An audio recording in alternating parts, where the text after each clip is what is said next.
자, 그러면 이어서 현대시의 리듬 부분을 계속 하겠습니다.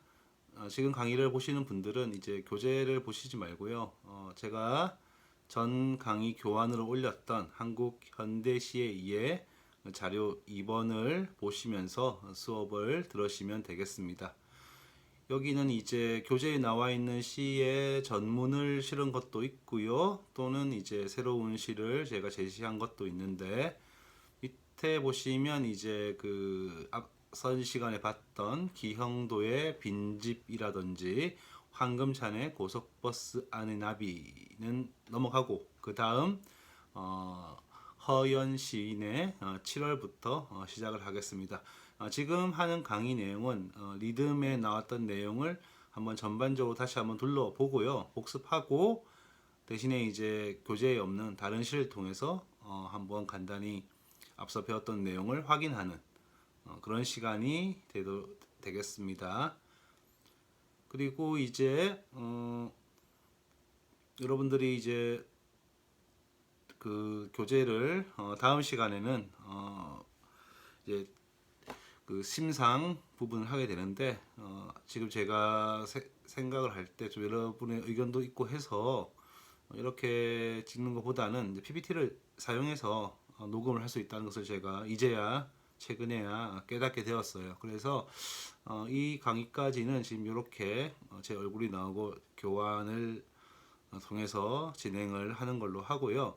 다음 강의부터는 제가 좀 연구를 해서 PPT를 사용해서 녹음을 하는 식으로, 그러니까 PPT 슬라이더에 제 목소리를 덧입히는 식으로 그렇게 강의를 하는 게 어떨까 지금 생각을 하고 있습니다. 사실 이 강의 찍기 전에 제가 이제 한번 연습을 좀 해봤어요. 그런데 컴퓨터의 문제인지 몰라도 약간 그 잡음이, 그러니까 일정한 노이즈가 그 배경음처럼 계속 끼더라고요.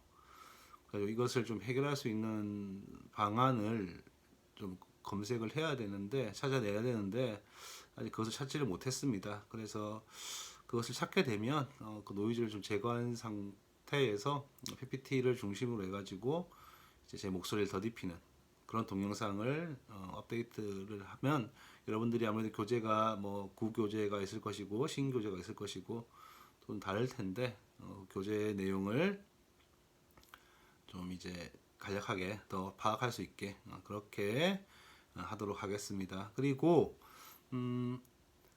제가 뭐 PPT를 통해서 녹음이죠, 거의 녹음을 하는 것은 그렇게 어렵지는 않은데, 또 PPT를 제작하는데 또 약간 시간이 좀 걸릴 수도 있을 것 같습니다. 뭐 여러분들 발표할 때처럼 알록달록하게 멋지게 다양한 애니메이션을 섞을 수는 없을 것 같아요. 괜히 그거 하려다가 정작 전달하고자 하는 내용도 제대로 전달을 못할 수 있으니까 그냥 좀 단순하게 뭐 만들 예정이긴 합니다.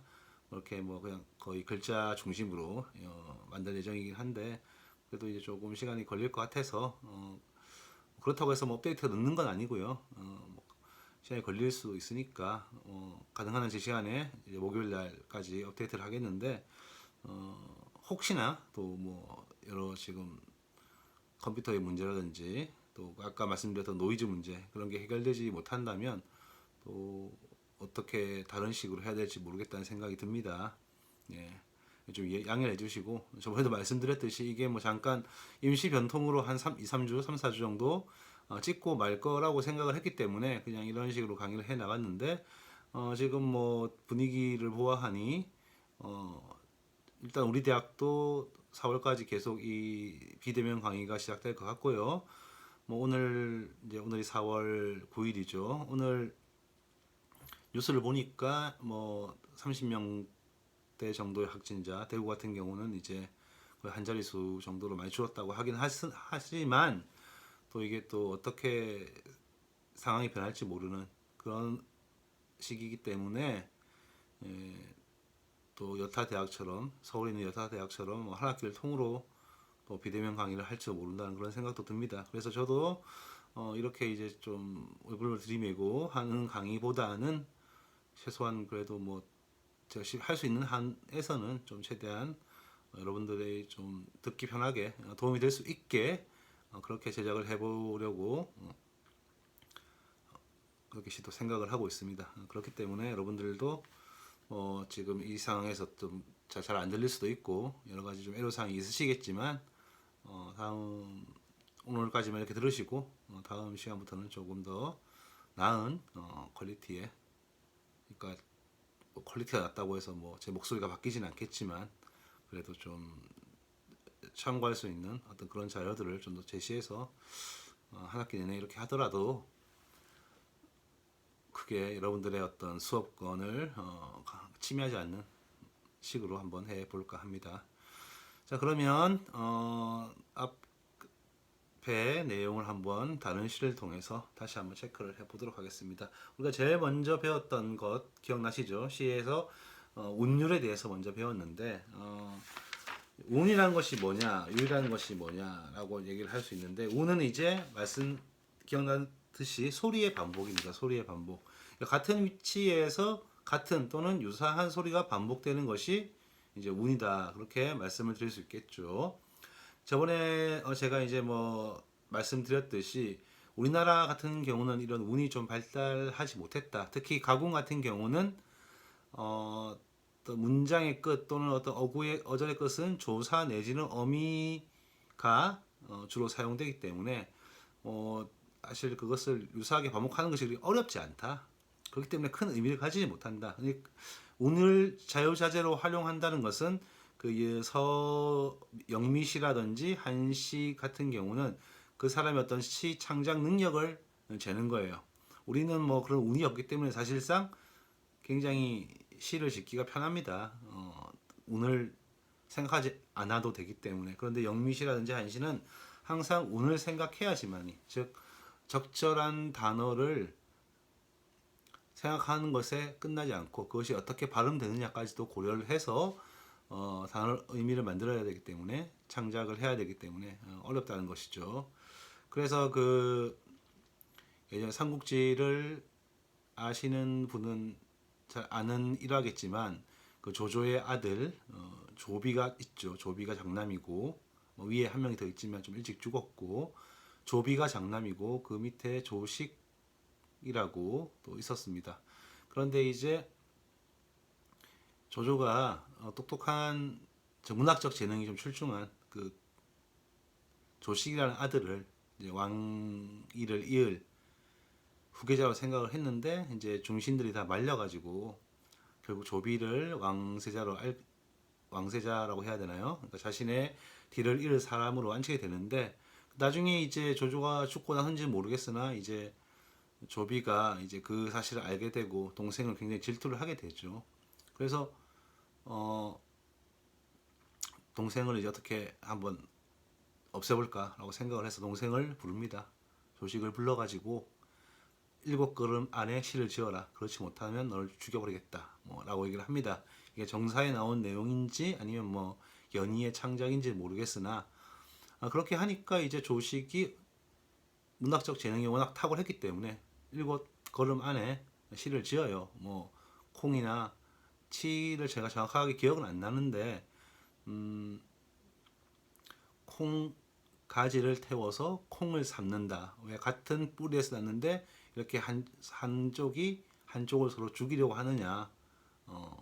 그리고 서로에게 뭐가 이익이 되느냐 하는 식으로 이제 시를 썼어요. 그런데 그 시가 단순히 물론 뭐 짧은 시간 내에 그 어떤 형제 간의 어떤 갈등을 콩가지를 태워 콩을 삶는 것으로 표현한 것도 대단한 거지만 더 대단한 것은 그 시에 운을 맞췄다는 거죠. 예. 그렇기 때문에 이 섹스피어도 그렇고, 섹스피어가 당대에 이제 잘 나갔던 이유 중에 하나가 전에도 말씀드렸지만 그 운을 잘 맞추는 능력이 탁월했기 때문에 좋은 시인이라고 불리는 것이죠. 자, 그래서 우리 시는 이제 말씀드렸듯이 가군을 맞추는 것은 그렇게 어렵지 않다. 그런데 이제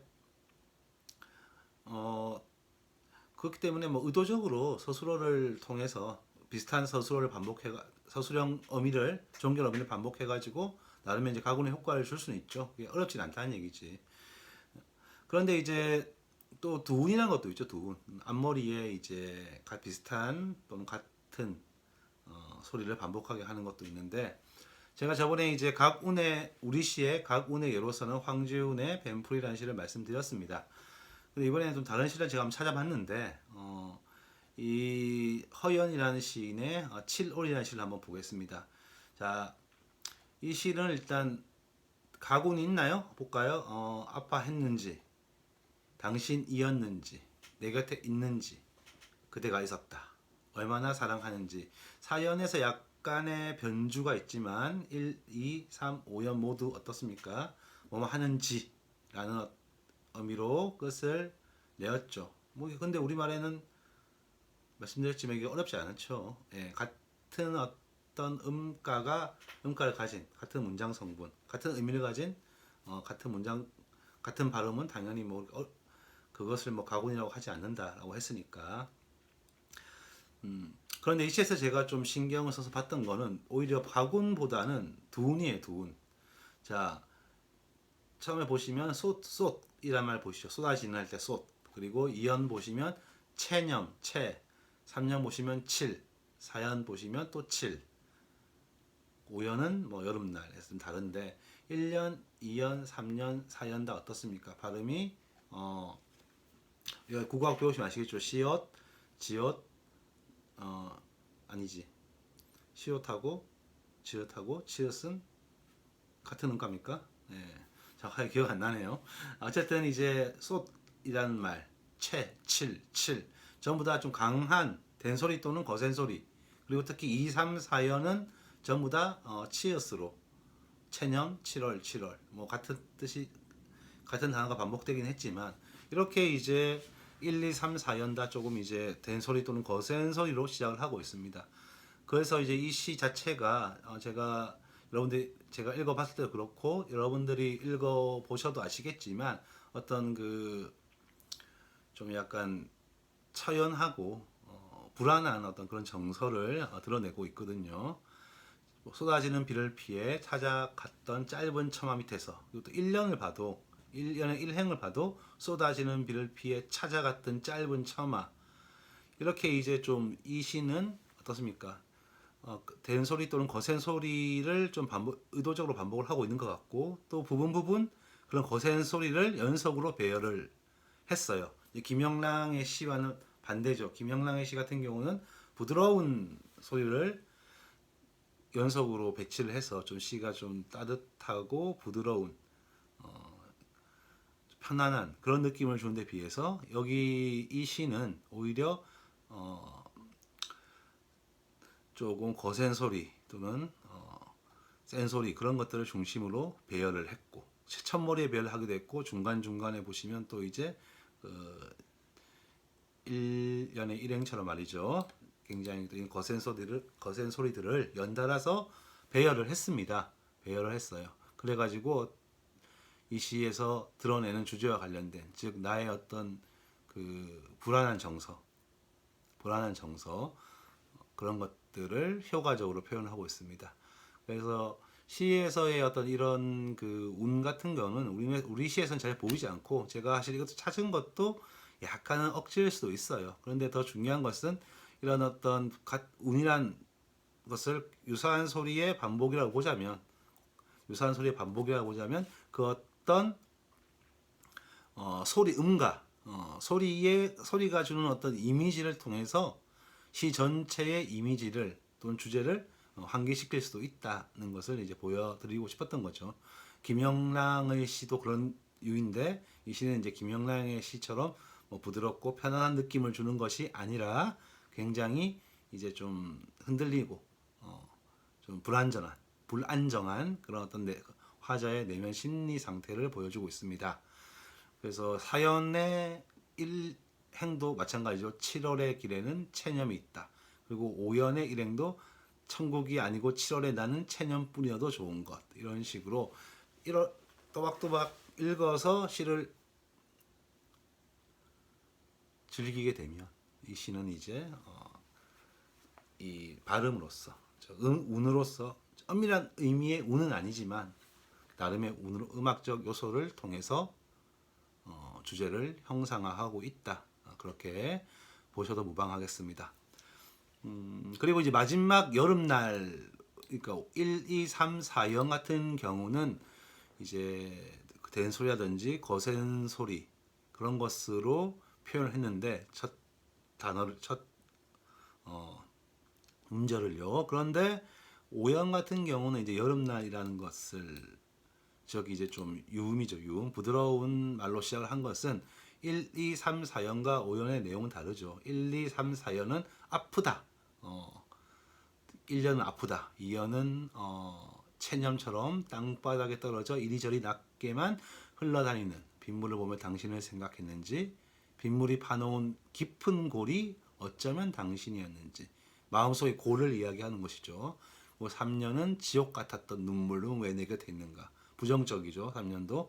4년도 체념이 있고 흑백영화가 있고 그런 식으로 해가지고 역시 부정적입니다. 그런데 5년은 물론 이 시 자체에서 보자면 이게 반어적인 표현이겠죠. 내가 여러분을 얼마나 사랑하는지라는 것은 반쯤은 반어적이고 반쯤은 진심일 겁니다. 왜 반어적이냐? 여러분이 나 이렇게 괴로웠는데, 여러분이 이렇게 괴로운 기억을 나에게 주는데, 그렇기 때문에 여러분을 내가 사랑하지 않을 가능성이 있죠. 그럼에도 불구하고 이 여름은 어떻게 당신에 대한 기억을 떠올리게 하는 그런 어떤 촉매제 역할을 하기 때문에 또 여름을 사랑할 수도 있는 거죠. 그러니까 반어일 수도 있고 반어가 아닐 수도 있으나 이게 좀 중의적이죠. 약간은 반어와 반어적 표현 또는 반어적 표현이 아닌 것 둘 다가 되니까. 그런데 어쨌든 오연 같은 경우는 왜 이렇게 유흥로 시작하느냐 따지고 보자면 결국 나는 여름을 사랑한다. 그렇기 때문에 이제 작가가 의도적으로 이렇게 배치를 했는지는 모르겠으나 이제 이렇게 유음으로써 시작을 하게 된 어떤 그런 시라고 볼 수 있겠죠.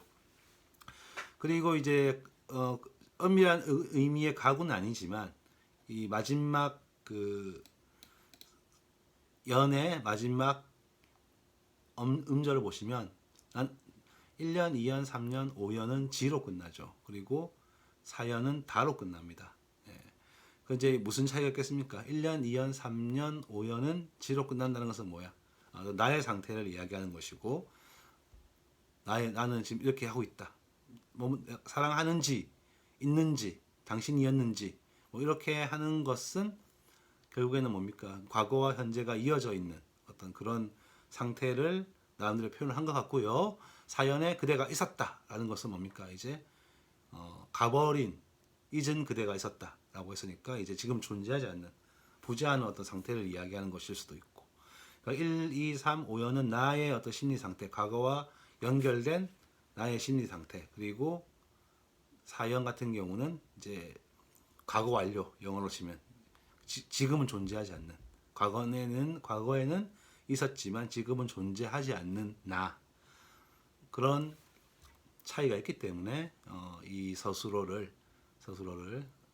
아니라 정확하게 말하면 그 종결 어미를 지와 다로 구별한 것이 아닌가, 그렇게 이제 제가 추측을 할 수 있겠습니다. 근데 물론 뭐 작가가 이것을 의도를 하고 이렇게 이제 시구를 배열한 건지 아니면 그냥 우연히 맞아떨어진 건지 모르겠으나 이렇게 볼 수 있다는 것이죠. 그러니까 우리 시에서는 이제 운이라는 것은 엄밀한 의미의 뭐 두운 가공 같은 건 잘 없으니까, 다만 이제 그 어떤 서술어가 왜 이런 서술어를 선택했는가, 종결 어미를 이런 걸 선택했는가, 그리고 만약에 변형이 있다면 왜 이 부분은 변형이 있는가, 그런 걸 살펴보는 것도 좋고요. 또한 두운도 마찬가지죠.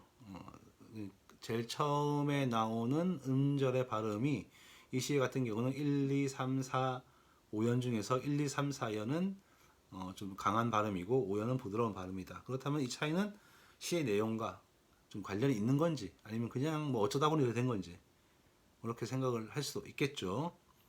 네, 그렇기 때문에 제가 드리고 싶은 말씀은 그겁니다. 우리 시에서 엄밀한 의미의 그것을 찾지 말자.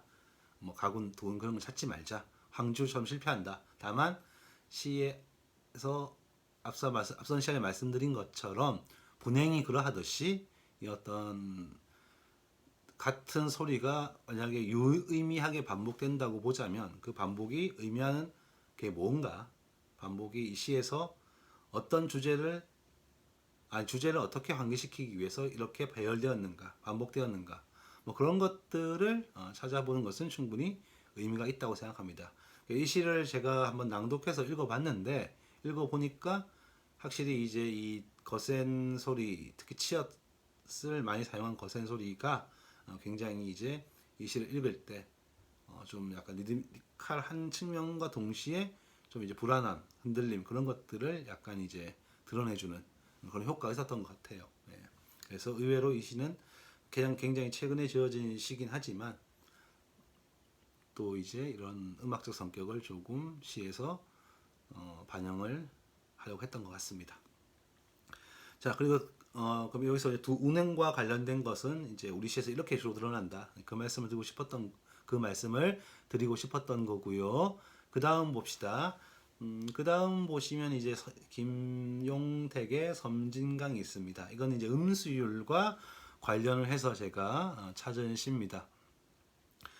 섬진강은 뭐 잘 아시겠지만 김용택의 데뷔작이자 대표작이죠. 예, 물론 김용택 시인이 지금은 뭐 초등학교 교사로서 퇴직하시겠네요. 이제 좀 제가 언제적 얘기를 하여튼 교사로서 또 섬진강이라는 어떤 그 시골에서 농사를 짓는 농부로서 이 어떤 삶이 잘 드러나 있는 시가 섬진강인데, 이 섬진강 7편, 섬진강 연작시 중에 하나인 섬진강 7편은 잘 딱 보시면 아시겠지만 교재에 나온 그 시와 마찬가지로 교재에 나온 그 뭐더라? 빨리 찾아야 되는데 이렇게 뭐더라 하면 안 되는데, 교재에 나온 하일의 풀림 노래와 마찬가지로 사사조의 음수율을 보이고 있습니다. 그리고 교재에 나온 것처럼 뭡니까? 이 시 역시 오히려 이런 어떤 음수율을 거의 우리나라에서 사용하지 않는 그런 정형시가 없어진 이 시대에 의도적으로 음수율을 사용함으로써 그 낯설게 하기 효과를 발휘할 수 있는 것이고요. 그러니까 사사조를 기본 율격으로 하는 가사의 어떤 장르인데, 이런 전통 율격을 현대시에 도입을 했습니다. 그런데 오히려 뭡니까? 이 시는 어떤 그 선비 정신하고는 전혀 관련 없는, 비틀어서 사실 이 뭡니까? 형식을 따온 거죠. 비틀어서. 가사 그러면 이제 뭐 어떤 저도 잘은 모르겠으나 뭐 교술적인 성격이 강한 가사도 있고, 또 그 정철이라든지 뭐 그런 것처럼 이제 좀 어떤 음악적 성격이 강한 그런 가사도 있는, 아니 음악적 성격에만 사정적 성격도 좀 있는 그런 가사도 있는데, 어쨌든 가사라는 것은 기본적으로 유교적인 이상향과 관련된 이야기가 많이 있잖아요. 그렇죠? 뭐 제가 아는 게 뭐 정철의 관농별곡, 뭐 삼위인곡, 송미인곡 그런 어떤 조선 전중후 전기 중기 가사밖에 몰라서 그런지 몰라도 그런 어떤 좀 조선 시대 선비들의 어떤 유교적인 이념을 반영하려는 측면이 있는데, 이 시는 그런 게 아니죠. 보시면 아시겠지만 굉장히 이제 약간 그 뭐라고 해야 되나, 농촌의 어떤 좀 피폐된 삶을 약간 좀 과장스럽게 그렇게 노래를 한 거죠. 쌀금 똥금 부엉부엉, 중간에 보시면 쌀금 똥금, 쌀금은 쌀 가격이, 똥금은 똥 가격이다, 뭐 이런 뜻이죠. 날 가문다, 양식 없다, 사람 없다, 부엉부엉. 그래서 농촌의 어떤 피폐한 현실을 이야기하는 것인데, 그것을 아주 좀 심각하게 드러낸다라기보다는 이렇게 이제 사사조의 음수를 사용함으로써 마치 노래를 부르듯이 읊는 그런 어떤 형식이 되어버린 것이죠. 그래가지고 당대의 농촌의 현실을 좀 이제 심각하게, 아주 뭐 근엄하게 각 잡고 그렇게 드러낸다기보다는 이제 약간 그 노래적 창가도 사사조잖아요. 사사조. 그런 어떤 노래 음악적인 성격을 굉장히 두드러지게 함으로써 좀 이제 자연스럽게 그렇게 불릴 수 있게 의도를 한 거죠. 그러니까 어려운 시를 사사조 만들면서 우리가 쉽게 읊을 수 있게 그렇게 쉽게 접근할 수 있도록 그렇게 만든 시다. 그렇게 보시면 되겠습니다. 자, 그리고 이제 그 다음은 음보율에 관한 건데요. 음보율. 요거는 이제 박두진의 해라는 시입니다. 박두진의 해. 이 박두진의 해라는 시는 이제 잘 아시다시피 산문시의 형식을 갖추고 있습니다. 그런데 제가 첫 번째 그 연이라고 해야 되나요? 아니면 첫 번째 문장이라고 해야 되나요? 여기를 보시면 제가 이제 음보로 나누어 놨어요. 음보로. 그러니까 보시면 아시겠지만 사음보의 어떤 율격을 지키고 있죠. 이게 끝까지 나눠봤는데 안 맞더라. 그러면 사음보가 아닌 거예요. 해야 솟아라, 해야 솟아라. 말갛게 씻은 얼굴, 고운해야 솟아라. 또 솟아라. 뭐 이렇게 갑자기 또 솟아라가 들어가 있다. 그러면 이거는 이제 사실 사음보라고 보기 어렵죠. 그런데 끝까지 여러분들이 약간 뭐 약간의 어떤 그 자의적인 게 있긴 하겠으나 나눠 보시면 사음보로 쉽게 나눌 수 있다는 걸 아시겠습니다. 알 수 있으실 거예요. 그렇다면 이제 재밌는 게 그거죠. 해야 솟아라, 해야 솟아라. 이것을 이음보로 볼 것이냐, 사음보로 볼 것이냐라고 생각할 수 있는데 전체적으로 볼 때 이것을 이음보로 해버리면 이 문장 자체가 사음보의 율격 유지가 안 됩니다. 그러니까 이것을 해야 솟아라, 해야 솟아라 이 부분은 사음보로 나누는 것이 맞겠죠. 제가 저번에 말씀드렸듯이 하나의 음보, 교재도 나오지만 하나의 음보는 어떻습니까? 같은 시간 동안 읽는 거다. 그러니까 음악에 치면 한 마디, 그것과 유사하다고 보시면 되겠습니다. 그렇기 때문에 해야 솟아라, 해야 솟아라 하고 이제 앞부분 좀 천천히 읽고 뒷부분 빨리 읽어야겠죠. 말갛게 씻은 얼굴, 고운해야 솟아라. 이런 식으로. 해야 앞에 있는 해야와 뒤에 있는 고운 해야가 하나는 두자고 하나는 넉자지만 유사한 속도로 유사한 시간을 들여서 속도는 다르겠죠. 당연히 발음을 낭독을 해야 되는 거죠. 그러니까 만약에 4분의 4박자라면 앞에 해야는 뭡니까? 그 음표를 할 때 2분 음표를 써야 되고 2분 음표. 그리고 뒤에 고운 해야는 각각이 하나가 동일한 시간을 지닌다고 볼 때 발음되는 시간이 동일하다고 볼 때 4분 음표를 쓰는 거겠죠. 그러니까 음악 하시면 다 잘 이해가 되시죠. 네. 그 말인즉슨 이제 이 앞부분에 이 해야 솟아라 하는 부분은 좀 시간을 들여서 천천히 보라는 의도겠죠. 그렇죠. 이것은 낭독의 길이기도 하지만 또 우리가 묵독을 한다 치면 생각의 어떤 길이, 눈멈춤의 길이기도 합니다. 그렇다면 이 해야 솟아라 하는 이 부분은 천천히 그만큼 시간을 들여서 봐라. 왜? 이 부분이 중요하니까. 화자의 발언이 소원이 담긴 어떤 핵심적인 부분이다. 중요한 부분이다. 그런 거를 이제 우리가 음보로서 잘 이해를 할 수 있는 그런 것도 있다는 겁니다. 예. 그러니까 음보를 나눠놨는데 보통 다른 부분은 석자, 녹자 다 되는데 이 해야 솟아라 이 부분의 해야는 거의 유일하게 두자다. 그렇다면 이 부분은 뭔가 작가가 변화를 준 것이다. 변화를 준 거죠. 왜 변화를 줬을까? 좀 이 부분은 작가가 하고 싶은 핵심적인 내용이 들어가 있다. 그렇잖아요. 제목도 해니까 그 작가의 의도를 우리가 그렇게 어렵게 찾을 필요는 없죠. 제목이 해네. 그리고 해가 중요하구나. 그래서 이렇게 음보를 사음보 율격을 사용하면서도 앞에 해야라는 부분은 좀 이제 천천히 집중해서 볼 수 있게 이렇게 배열을 했구나. 그렇게 생각을 하셔도 될 겁니다. 그리고 이제 음보위로 넘어가고요. 분행과 관련돼서 제가 이제 하나 저번 시간에 하지 않았던 얘기를 하나 하려고 하는데 이 교재에는 이 이성복의 그날을 어떻게 이야기하고 있냐면 이성복의 그날이 있는 부분 한번 교재 보지 말라고 했는데 잠깐 뭐 보셔도 되고 안 보셔도 됩니다. 제가 읽어드릴게요.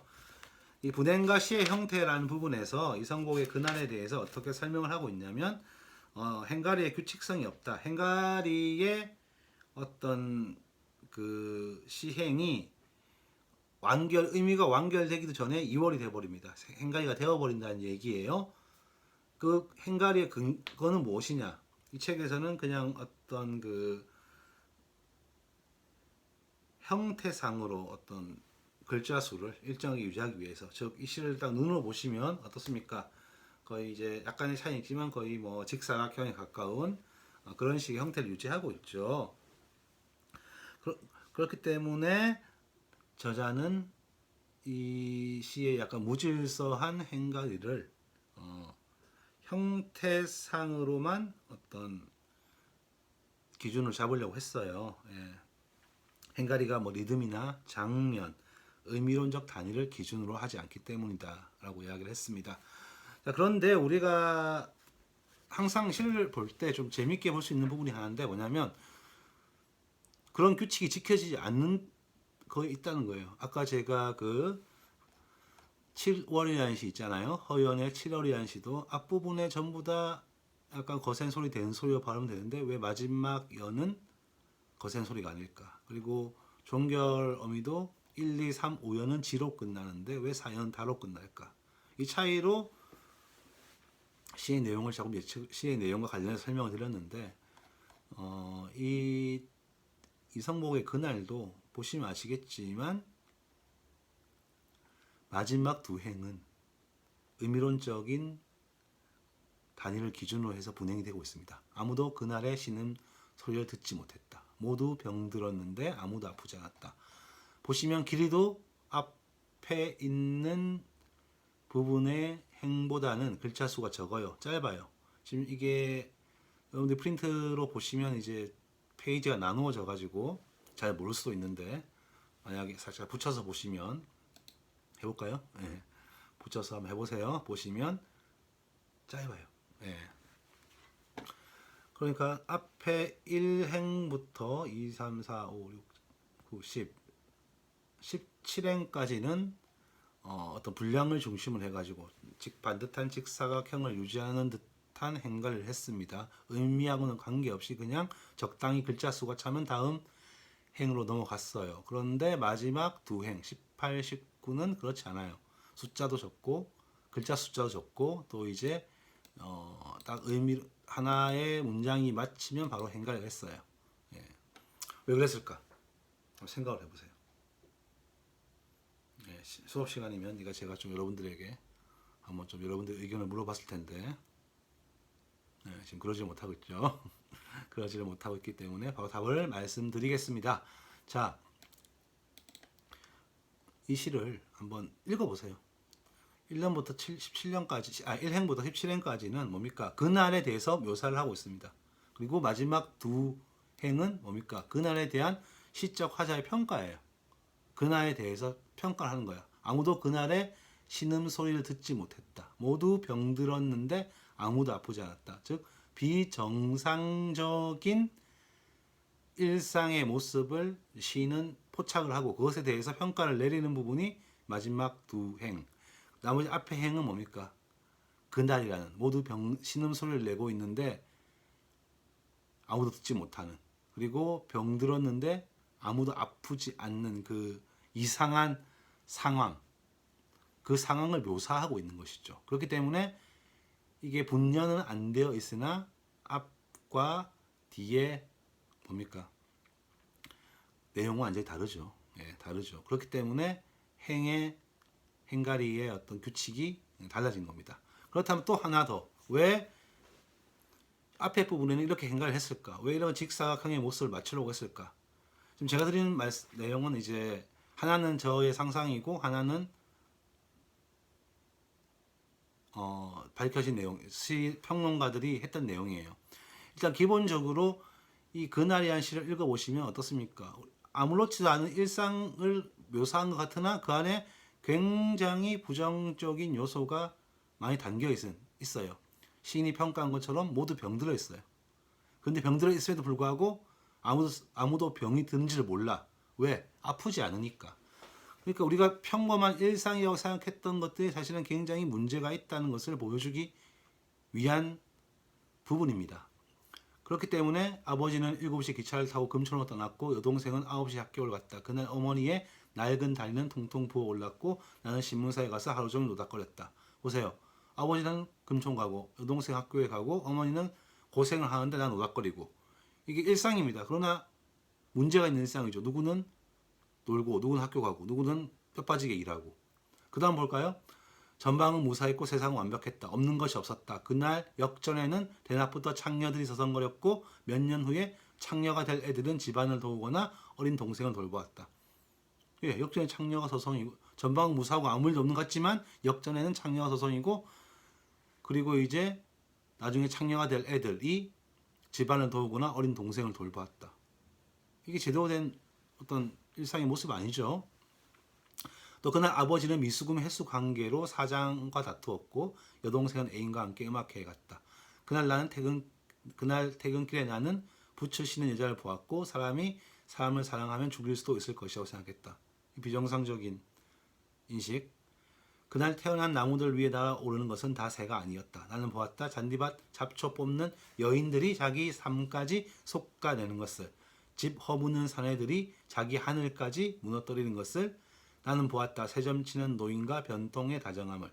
그날 몇 건의 교통사고로 몇 사람이 죽었고 그날 시내 술집과 여가는 여전히 붐볐지만 자 분명히 문제가 있는 상황이죠. 그러니까 이 시에서는 저자는 어떤 것이냐면 이런 식으로 이제 행가를 한 의도는 뭐냐면 그 부정적인 이 아무도 아프지 않는 모두 병들었지만 아무도 아프지 않는 이 부정적인 근대의 모습을 어떤 기법적으로 해체를 시키고 싶지 않았을까? 기법적으로 해체를 시키고 싶지 않았을까? 그것을 어떻게 이제 말씀하신 대로 행가리를 어떻게 그냥 분량에 맞춰서 하는 거죠. 그래서 이 시를 그냥 멀리서 보면 글자를 읽지 마시고요. 그냥 멀리서 보시면 아주 네모나게 잘 짜여진 그런 시구나 라고 생각합니다.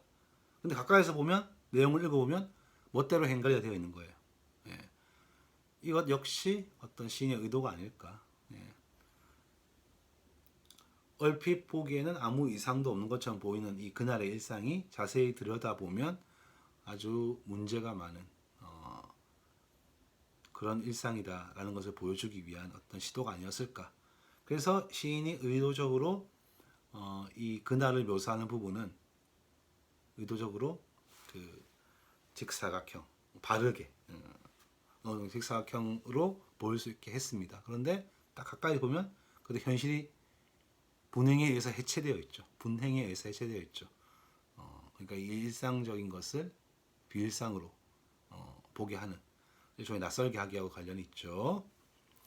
그런 효과를 내기 위해서 이제 이렇게 분행을 하지 않았나 그런 생각이 듭니다. 그러니까 분행에 대해서는 이제 저번 시간에도 말씀을 드렸지만 분행을 하는 것은 그냥 뭐 어느 정도 글자 수가 찼으니까 연을 나누자, 행을 나누자 하는 것이 아니라 여러 가지 의도가 있다. 저번에 그 빈집을 얘기했을 때는 그 시가 어떤 3단 구조, 서로 처음, 중간, 끝의 구조를 가지고 사랑을 읽고 나는 쓰네부터 시작해서 어떤 전제를 딱 얘기해주고 그 다음에 구체적인 어떤 사랑을 잃게 되어서 생긴 일들을 보여주고 마지막에 나의 행동을 보여주는 식으로 분행이 되어 있죠. 그리고 산유화 같은 경우는 어떤 대칭 구조를 이용함으로써 시의 주제를 효과적으로 드러냈다. 그렇게 말씀드렸습니다. 그리고 이제 좀 흔히 말하는 이런 또 이성복의 약간 좀 근대적인, 좀 보다 근대적인 시들은 이런 분행을 이용해서 자신의 또 이제 그 문제 있는 일상의 모습을 좀 더 낯설게 보여주는 그런 효과를 지니고 있다는 것이죠. 물론 뭐 황지우 정도로 가버리면 이제 뭐 분행을 굉장히 과격하게 합니다만은 그 부분은 나중에 또 볼 기회가 있을 거라고 생각이 됩니다. 요것만 보시고요. 그 다음은 이제 그 유재영의 독방길입니다. 예전에 중학교 교과서에서 실린 시죠. 그 제 후배가 이제 중학교에 있는데 이 시를 그렇게 좋아한대요. 남중 학생들이 왜 그러냐고 물어보니까 그 마지막에 있는 그 꽃 때문에, 꽃의 발음 때문에 시를 그렇게 좋아한다고 합니다. 뭐 왜 그런지는 여러분들이 아마 나중에 교사가 되시던가 아니면 중학생을 키워보시면 또는 여러분의 중학 시절을 뒤돌아보시면 뭐 이해를 할 겁니다. 자, 제 비속어가 닮았기 때문이겠죠. 네. 이 시는 뭡니까? 이 시도 일종의 낯설게 하기죠. 시조예요, 시조. 그렇죠? 3장 북부 사음보의 시조인데 어떻습니까? 행가리를 시조처럼 하지 않았고 그러니까 총 전체적으로 보자면 두 개의 시조인데 두 개의 연시조죠. 연시조인데 이제 그냥 보기로는 어떻습니까? 시조 같지 않은. 그리고 이제 대부분 다 각각의 사행식 되어 있는데 또 3년 4연이군요. 4연 같은 경우는 또 3행으로 되어 있네. 이건 또 왜 그럴까? 뭐 하는 것도 한번 생각해 보시면 재미있겠죠. 항상 그 규칙 시인이 자유시는 시인이 시 안에 정한 어떤 형태의 규칙이 있어요. 그 규칙을 스스로 깬다는 것은 또 뭡니까?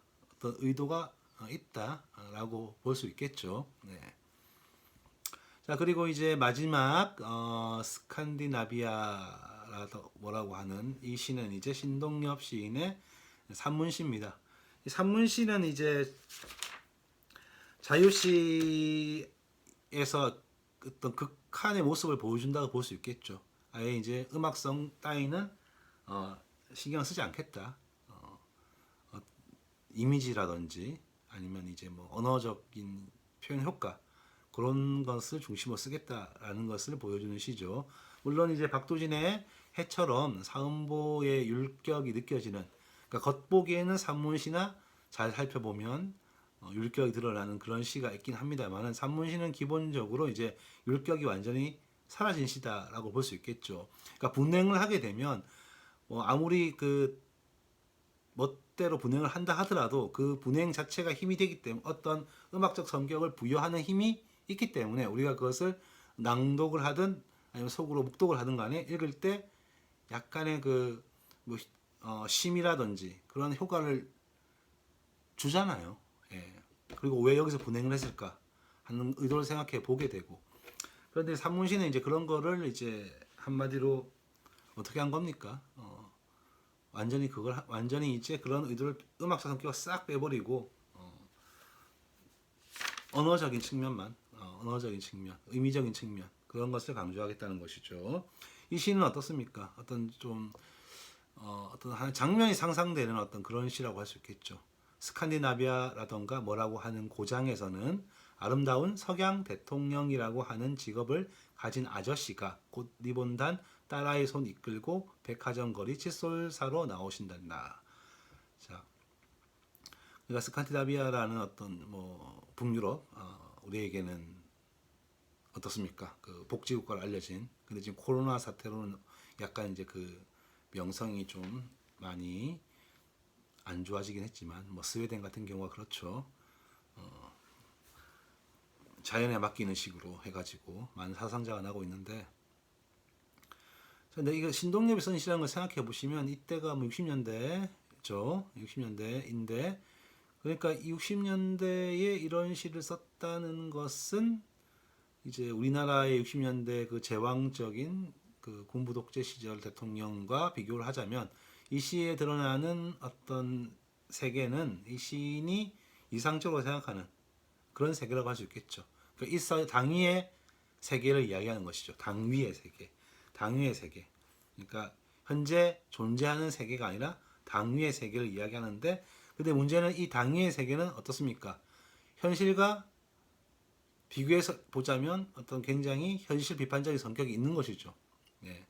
이런 세계를, 왜냐하면 이 시에 나오는 어떤 어휘라든지 그런 드러난 표현을 볼 때 우리 현재 세계는 이렇지 않다는 것을 강하게 환기하고 있잖아요.